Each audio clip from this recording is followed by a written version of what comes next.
Hello साथियों, नमस्कार। आपका हमारे इस वीडियो पर हार्दिक स्वागत है। आप हमारे इस यूट्यूब चैनल पर पहली बार आए हैं तो प्लीज़ चैनल को लाइक और सब्सक्राइब कीजिए और अपने दोस्तों को शेयर कीजिए। साथियों, आज हम एक ऐसे बीमारी के बारे में बात करेंगे जिसमें आपको बीमारी का नाम लास्ट में बताया जाएगा, लेकिन आपको सबसे पहले उसके सिम्टम्स के बारे में बताया जाएगा। और आपको एक इस प्रकार की जानकारी दी जा रही है कि सिम्टम्स के आधार पर आपको ट्रीटमेंट करना क्या है। तो आपको इस प्रकार से ट्रीटमेंट करना सीखना है जिससे आप एक अच्छे डॉक्टर के रूप में कार्य कर सकें।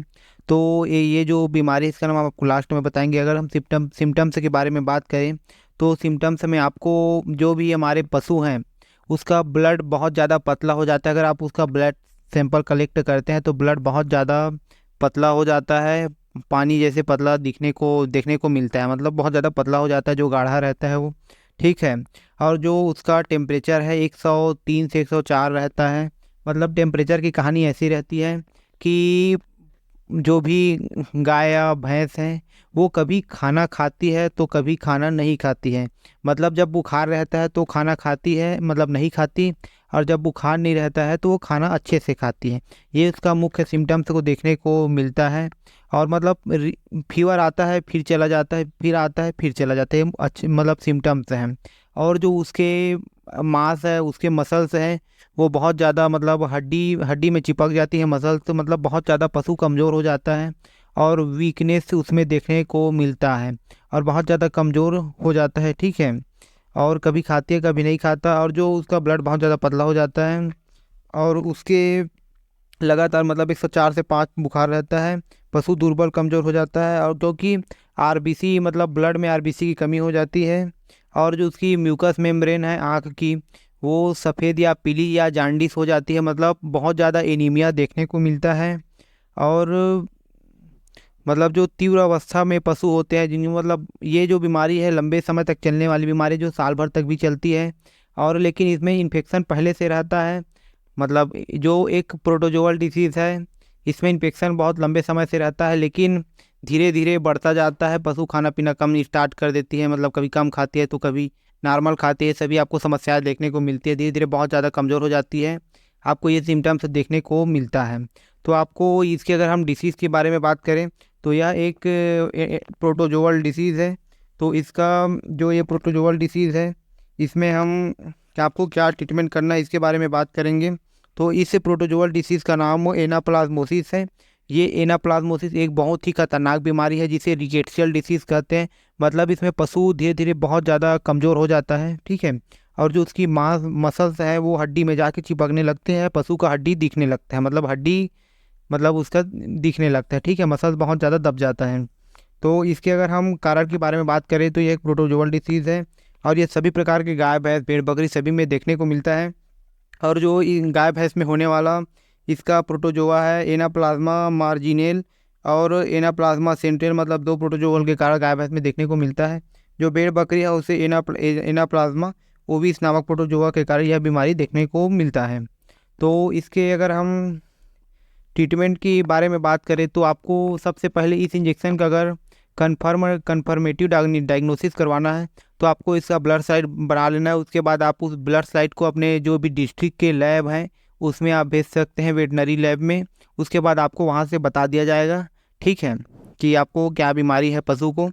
तो इस प्रकार से आपको इसका डायग्नोसिस करना है। ट्रीटमेंट के बारे में बात करें तो ट्रीटमेंट में कोई महंगा इंजेक्शन यूज नहीं होता, और इस बीमारी का सिर्फ एक दो इंजेक्शन है। एक इंजेक्शन ऑक्सीटेट्रासाइक्लिन है और एक इंजेक्शन इमिडोकार्बोडाइप्रोपिनेट। तो आपको ऑक्सीटेट्रासाइक्लिन इंजेक्शन यूज करना है क्योंकि यह बहुत सस्ता आता है और रिजल्ट भी बहुत अच्छा देता है। तो आप इस ऑक्सीटेट्रासाइक्लिन इंजेक्शन को आप पशु के बॉडी वेट के हिसाब से यूज कर सकते हैं। अगर 50 केजी बॉडी वेट है तो आप उसे 5 ml तक ऑक्सीटेट्रासाइक्लिन दे सकते हैं। आप इंट्रामस्कुलर व इंट्रावेनस दोनों प्रकार के रूट से दे सकते हैं। लेकिन आप अगर अपने पशु हैं उसे लॉन्ग एक्टिव ऑक्सीटेट्रासाइक्लिन यूज करते हैं तो बहुत ही अच्छा रिजल्ट मिलता है, क्योंकि लॉन्ग एक्टिव ऑक्सीटेट्रासाइक्लिन में एनाप्लाज्मा के द्वारा 72 घंटे तक ऑक्सीटेट्रासाइक्लिन का रिजल्ट रहेगा। तो आपको long active oxytetracycline injection use करना चाहिए। अगर आप आईवी रूट से यूज करते हैं नॉर्मल सलाइन के साथ लॉन्ग एक्टिव ऑक्सीटेट्रासाइक्लिन तो आपको बहुत फ़ायदे देखने को मिलेंगे। पशु बहुत जल्दी रिकवर हो जाएगा, 2 से 3 महीने बाद आपको एक अच्छा रिजल्ट देखने को मिलेगा। और आपको ये ट्रीटमेंट फर्स्ट डे यूज करना है। आप ऑक्सी टेट्रासाइक्लिन इंजेक्शन को 5 ml 50 kg बॉडी वेट पर इंट्रावेनस या इंट्रामस्कुलर रूट से यूज कर सकते हैं। लेकिन अगर आप ज़्यादा अमाउंट में ऑक्सी टेट्रासाइक्लिन यूज करते हैं तो आपको इंट्रावेनस रूट से एनएस के साथ यूज करना चाहिए, क्योंकि इसमें आईवी फ्लूइड बहुत ज़रूरी होता है और एनएस के साथ आपको इसका यूज करना चाहिए। और आप इसका दूसरा उपयोग मतलब यूज आप जैसे कि इंजेक्शन ट्राइबीबेट कर सकते हैं 15 से 20 ml, और आप तीसरा इंजेक्शन टोनोफास्पेन का यूज कर सकते हैं जिसमें सोडियम एसिड फास्फेट होता है। आप 15 से 20 ml इसका आप दे सकते हैं। आप इन दोनों इंजेक्शन को इंट्रामस्कुलर रूट से यूज कीजिए, जो भी ट्राइबीबेट और टोनोफास्फोन है, या यूरिमिन इंजेक्शन का आप इंट्रामस्कुलर रूट से यूज कीजिए, क्योंकि आप एनएस में ऑक्सी टेट्रा के साथ सब चीज़ को मिलाना ठीक नहीं है। मिला सकते हैं लेकिन आपको मिलाना नहीं चाहिए, ठीक है। उसके बाद आपको इस प्रकार से ट्रीटमेंट करना है। और साथियों, इस ट्रीटमेंट के बाद आपके पशु 2 से 3 महीने के बाद बहुत ही अच्छा रिकवरी मिलेगा।